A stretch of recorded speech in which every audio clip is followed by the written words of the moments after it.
अस्सलाम वालेकुम नाज़रीन, मैं वली रईस एंटरटेनमेंट की तरफ से आपकी खिदमत में हाज़िर हूँ।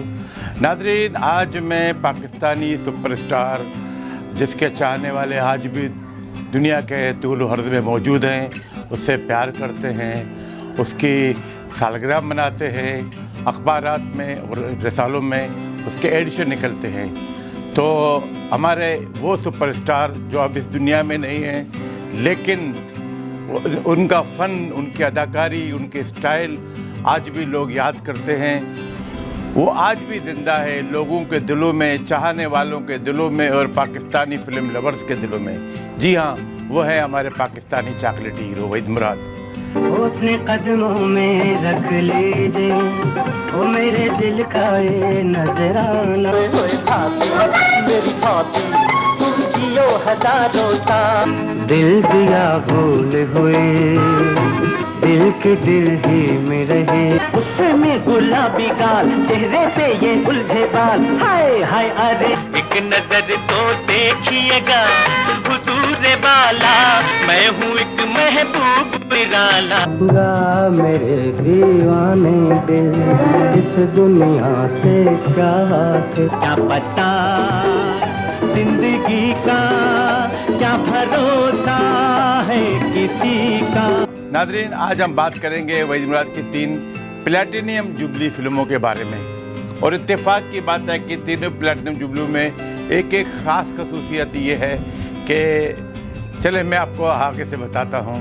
तो वहीद मुराद की जो पहली प्लैटिनम जुबली फिल्म थी वो थी अरमान उनकी ज़ाती प्रोड्यूस की हुई फिल्म थी। इस फिल्म के हिदायतकार थे परवेज़ मलिक और मूसीकार थे सोहेल राना। इनकी एक जोड़ी होती थी और शायर होते थे मसरूर अनवर। ये 4 दोस्त थे, चारों दोस्तों ने मिलकर फिल्म अरमान बनाई और फिल्म आर्ट्स के बैनर तले एक बहुत खूबसूरत सी फिल्म थी, एक बहुत मुनफरिद स्टोरी थी और इसके गाने तमाम सुपर हिट थे।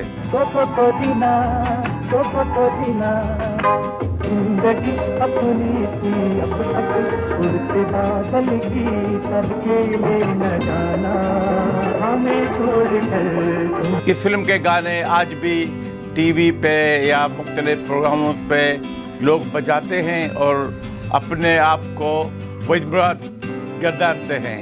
अरमान की ख़ास बात ये थी कि ज़ेबा और वहीद लवर्स होते हैं, लेकिन जब इनकी शादी होने वाली होती है तो एक ऐसा सानिया होता है कि एक ज़ेबा पे एक नाजायज़ इल्ज़ाम लग जाता है। ज़ेबा अपनी होने वाली जो नंद है उसको बचाने के लिए एक झूठ अपने सर पे लेती है और ये झूठ उसकी ज़िंदगी में बड़ा तूफान मचाती है।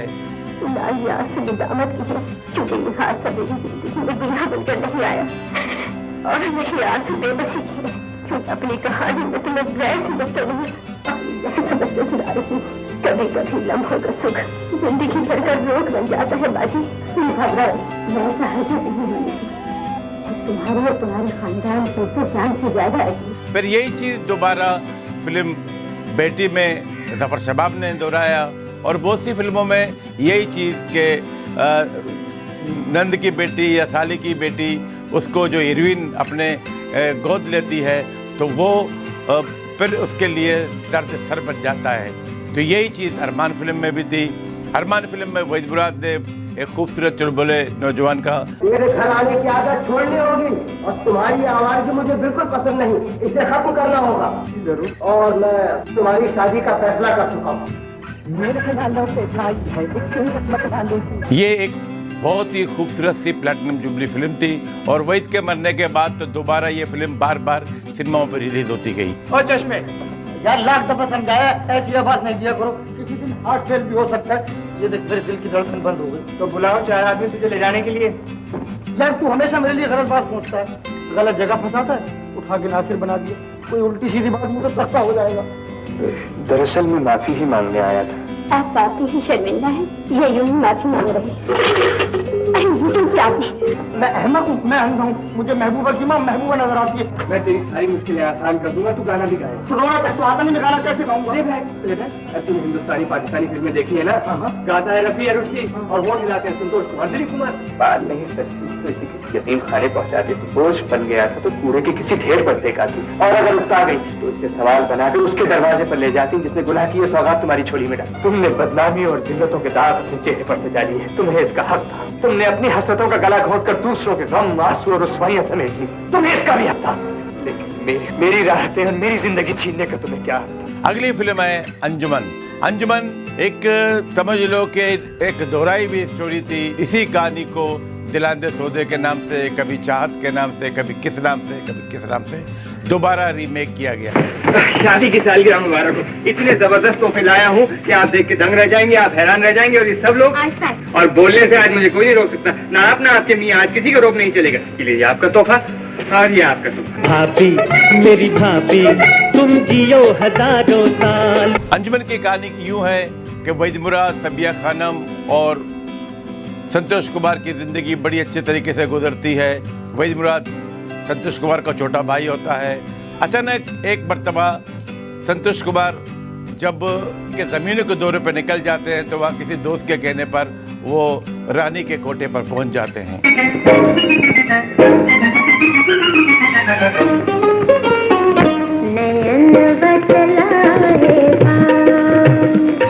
और फिर वो लत ऐसी लग जाती है कि फिर रोज़ाना वहाँ जाने लगते हैं और फिर अपनी बीवी यानी कि सबिया खानम को भूल जाते हैं। अब संतोष कुमार की इस रविश को वहीद मुराद और सबिया खानम चेक करते हैं और फिर इनका ये प्रोग्राम होता है कि हम जाके ये चेक कर ले कि बात क्या है। वापस कब आइएगा? जल्द आ जाऊंगा।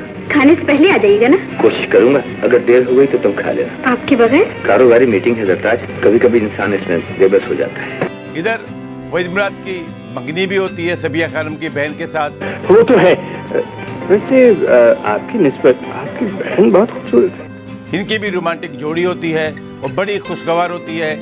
और आपको हमारे दिल की हालत की खबर भी नहीं जी, हमारी बात का जवाब तो दीजिए। लेकिन संतोष कुमार के इस अमल के साथ ही वहीद मुराद, दीबा और सबिया खानम तीनों वो एक टेंशन में होते हैं। फिर वहीद मुराद जब रानी के पास जाता है कि भी मेरे भाई को छोड़ दो, तो रानी देख के तो हैरान रह जाती है कि इसी खूबसूरत शख्स को तो मैं ढूंढ रही थी। तो वो कहती है कि ठीक है, मैं आपके भाई को मना कर, लेकिन उस शर्त पर कि आप मेरे पास आएंगे। चुकाएंगे? तुम जो चाहो तुम्हें मिल सकता है, हम अपने हिस्से की जागीर तुम्हें दे सकते हैं। आप दौलत का लालच दे रहे हैं, लेकिन सुकून और दौलत में तो सदा का बैर है नवाब साहब। आखिर तुम चाहती क्या हो?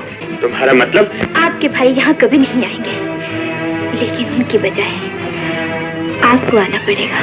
अब वहीद अपनी भाभी और भैया की खातिर ये सौदा कबूल कर लेता है। फिर रानी के पास आना जाना होता है, लेकिन उसे रानी से मोहब्बत नहीं होता। ये इनकार तो हमेशा के लिए होना चाहिए था। हमेशा आने का इकरार कर लीजिए, हमेशा के लिए इनकार हो जाएगा।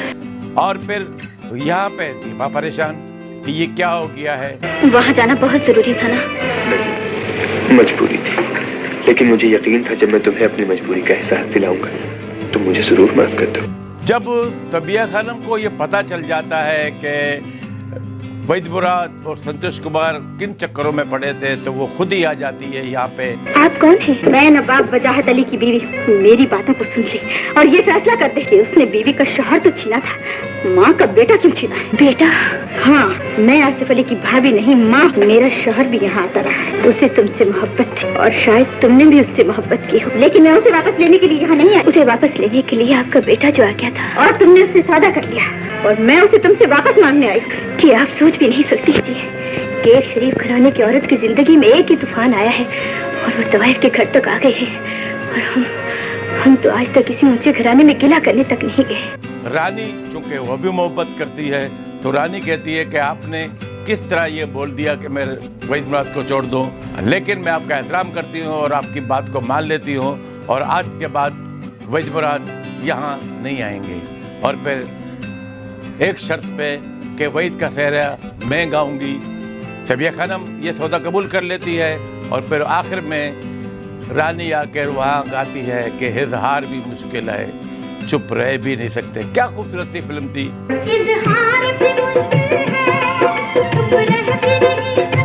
क्या खूबसूरत सी फिल्म थी। मूसीकार निसार बज़मी, हिदायतकार हसन तारिक। और ये फिल्म 21 जुलाई 1970 को पैराडाइज सिनेमा में रिलीज हुई थी और उसने शानदार प्लैटिनम जुबली की थी। और उस वक्त इतना क्रेज नहीं था, वरना ये डायमंड जुबली भी कर जाती। एक फैमिली फिल्म थी और फैमिली सिनेमा में रिलीज हुई थी। वहाँ पे जेंट्री ने आके इस फिल्म का जो इस्तकबाल किया, फिर जितना बार बार लोग ये फिल्म देखने जाते थे, खासकर उस लास्ट गाने की वजह से।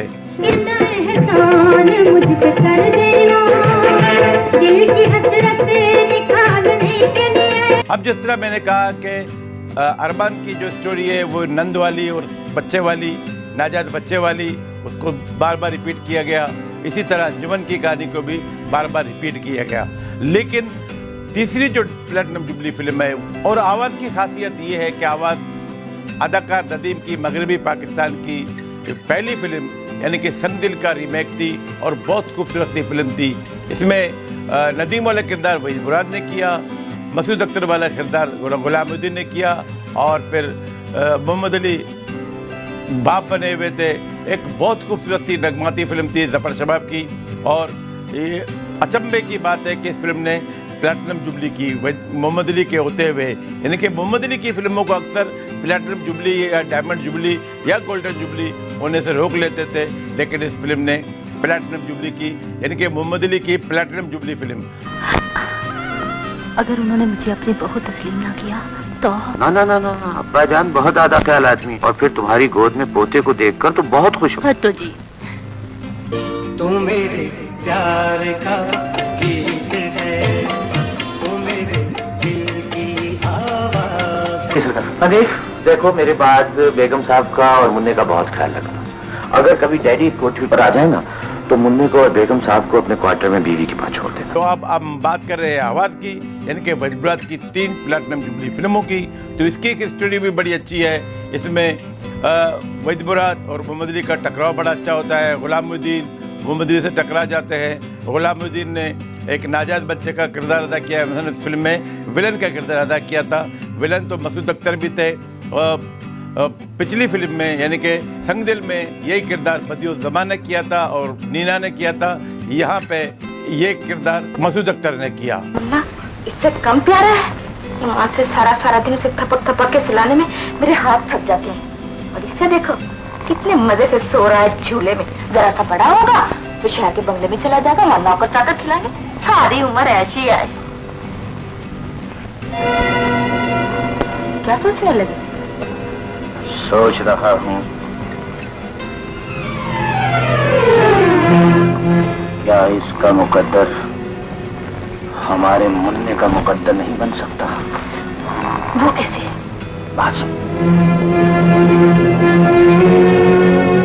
अब मसूद अख्तर ये करता है कि मोहम्मद अली के बेटे यानी कि वहीद मुराद को ये कहता है कि ये मेरा बेटा है, और अपने बेटे को, ताकि ये नौजवानी में ऐशो इशरत की ज़िंदगी गुजार दें, तो मोहम्मद अली को कहते हैं कि ये आपका बेटा है। ये है सरकार आपकी अमानत, आपका पोता। नहीं, हारून को मुझसे न छीनो। इसकी सूरत में तो मुझे अपने मुन्ने की सूरत नजर आती है। तुम्हारे मुन्ने को क्या हुआ? मैं बताता हूँ सब बड़े सरकार। वो 15 दिन जिंदा रहने के बाद मर गया। अब जो गुलामुद्दीन के किरदार की जो खसरत है वो बहुत आरामीपन वाली है। तो लड़कियाँ छेड़ना और आवारागर्दी करना, दादा का बेजा लाड प्यार, तो उसे आवारा बना देते हैं। तुमने कल फिर रेस खेली? डैडी ये बिल्कुल झूठ है। भागते हो? मेरे दोस्त मिर्जा साहब कह रहे थे कल तुम वहाँ फिर थे। डैडी मैं वहाँ था जरूर क्लब में, लेकिन रेस नहीं खेल रहा था। डैडी आपसे मेरी 200 रुपए की बैट हो गई। हाँ लगा लो 200 की दुकान है। डैडी आप नहीं समझते, ये क्लब में जाके जुआ खेलता है, लड़कियों से, कई लड़कियों से फ्लर्ट कर रहा है। मैं कहती हूँ जल्दी से जाके उस बेचारी की इज्जत बचा।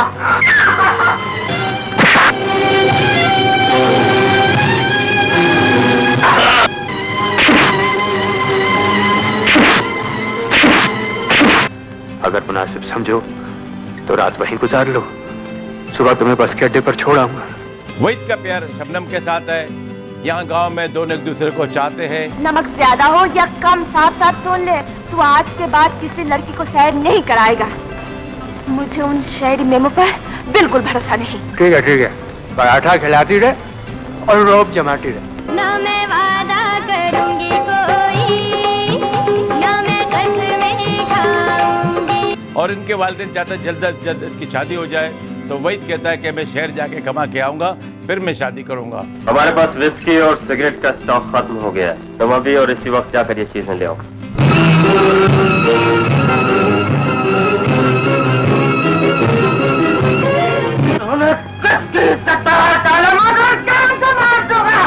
इसकी इज्जत को जहरीले नाक ने डसने की कोशिश की थी। इसने तुम्हारी जलील कोख से जन्म लिया था।